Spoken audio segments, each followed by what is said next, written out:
Mr. Kavana, thank you that you accepted my invite. I'll just introduce you real quick to my Bulgarian viewers. Mr. Kavana is an American former college professor who does political analysis and commentaries on the Polemicist, Counterpunch, Substack, and other sites. So once more, thank you for that you accept my invitation. I would like to ask you, firstly, about the NATO summit in Vilnius, Lithuania, on 11th and 12th of July. What kind of conclusions we should make about this summit? Well, it was an interesting spectacle. I think people certainly got the impression that Zelensky was kind of brushed off, let's say, a little bit. Okay, we have all these pictures of him standing by himself while everybody else is talking. Yes. And so even on at the visual level, he seemed to have been isolated. And we have his complaints about the fact that NATO did not fast track him into membership, okay? And they created a scenario which in a lot of ways makes it harder for Ukraine to become a member, because they removed the roadmap, which gave specific conditions, and now there's no conditions except the most vague conditions, so they can put this off forever. So I think from that point of view, from his point of view, it did not go well. He did not get from it what he wanted, which is mainly he wanted official membership in NATO, and if not that, then equal security guarantees, essentially de facto Article 5 guarantees, which he did not get. And on the other hand, he did get some more promises of military aid and weapons. And the rhetoric remains the same, that NATO is, we're going to stick with you till the end, we're going to stick with you forever, we cannot let the Russians win, etc.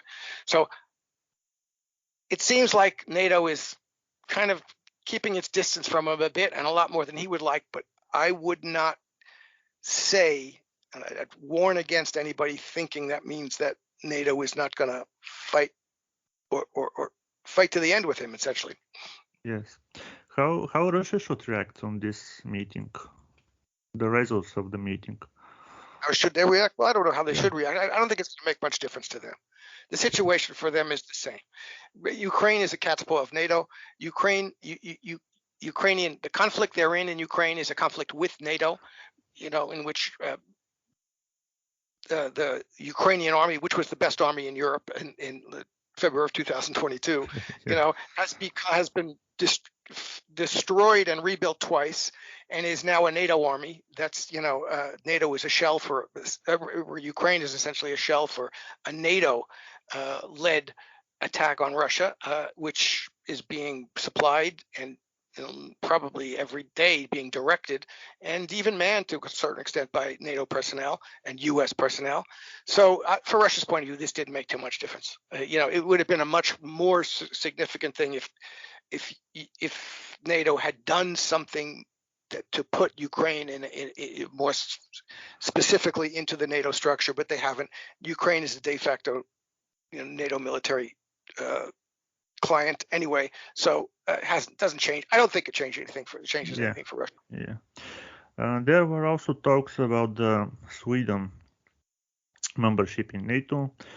How do you think, are Sweden going to join NATO? Because Turkey lifted the curtain, let's say. It sure looks like it. This is terrible to see. The kind of exemplar of neutrality in the world. Yes. Joining NATO. Of course, it really wasn't. Sweden had a very close relationship militarily with the United States, and was again kind of a de facto NATO member. But it's interesting to see what the game Erdogan is playing with this. Yes. He's getting what he wants out of this, and he hoped that he was going to object to Sweden. The Swedes apparently have come around with their support for any Kurdish, giving up their support for any Kurdish factions, and the Americans have promised them billions of dollars in financial aid, and he's just. I think this is something that really does tick off Russia and Putin. But Erdogan's a transactional guy who's going to get what he wants for himself, and he's doing a very good job of it. Yeah. The official stand was that Turkey is blocking Sweden about NATO. Do you think that USA put some pressure on Erdogan to remove this block? Yeah, I think they promised him some. He's got a problem with the lira, and I think they promised to back him up on that. Yes. So I think that was from that's the carrot that the Americans gave very strongly, and so yeah, I think Erdogan got something for it, and he was paid off essentially, and he played the game very well to get what he wanted. Yeah, this is what it looks like from the start of the war. Turkey is playing very good game, to be honest. Bulgaria is really close to Turkey, and we always know what is happening, and Turkey is some kind much more independent before, let's say, 15 years. At least this is how it looks like. Oh, you can't fault Erdogan for not being independent. He's running his show, and he's doing what he wants, and he's sending a message to the Russians about the Turkish, Syria, and the Russians are annoyed about that, and he gave back those Azov fighters that he was supposed to keep till the end of the conflict. So he's on the other hand, he's kept his distance from the Americans in terms of, I'm not going to break with Russia on this. I'm not going to blame Russia for this, but he just plays the game for himself and does a very good job of it. There's something very interesting for me. I follow Trump, and when the war started, Trump was always, if I was a president, there would be no war. If I become president again, the war will stop. Is there any truth in these words, or? Short answer is no. Trump talks. He talks anything he thinks he needs to say. He is a narcissist. And he's a kind of guy who gets up, a New Yorker that I've known a million of them, and he thinks he can bully his way into anything. And when he says this war would never start if I had been president, that means I would have told those Russians off and they wouldn't have dared. And if he says, I'll end it tomorrow, how's he going to end it tomorrow? He's not going to come in. There's nothing that Donald Trump is going to say or do other than say, okay, we're going to stop Ukraine. I mean, say, we're going to cut the aid to Ukraine, then the war might stop tomorrow. But he's going to come under, as he did when he was president, tremendous pressure by the military-industrial complex, who are much more biased and have, real political principles about this that he doesn't have. And so Donald, he's an outsider in a way that it's bizarre they find him so threatening, because he's an outsider in the way he talks. His affect is different. He's vulgar. He's direct. He says, we're going into Syria to take the oil. You're not supposed to say those things. You know what I mean? So this Ukraine are such that it would take a very strong personality and resist and stop, but it would be very difficult. So the presidential elections in USA are not so far away. What are your expectations about them? Chaos. Again, they're not so far away. Whatever's going to happen is going to be good for the United States, I don't think. It's not going to be good for any elected president, and it's certainly not going to be for Joe Biden. Donald Trump seems like he's going to get to do what can happen to him. If he does, they're going to go after him again. It's going to be craziness. I don't think Joe Biden is going to be the Democratic nominee in 2024.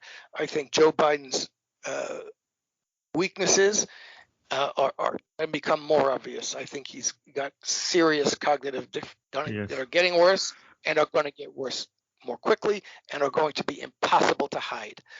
So I think the Democrats are going to have to scramble for someone else to be, if they can keep Joe Biden, any kind of reasonable way they will do it, but I don't think they will be.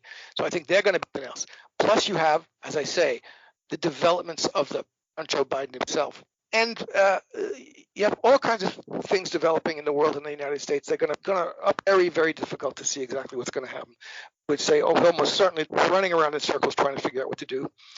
even if none of those problems existed in the world, we're trying to figure out what to do about replacing Joe Biden, but those problems do exist in the world. Itself is extremely divided about Trump. It's going to put he's a kind of straw man, and he likes it.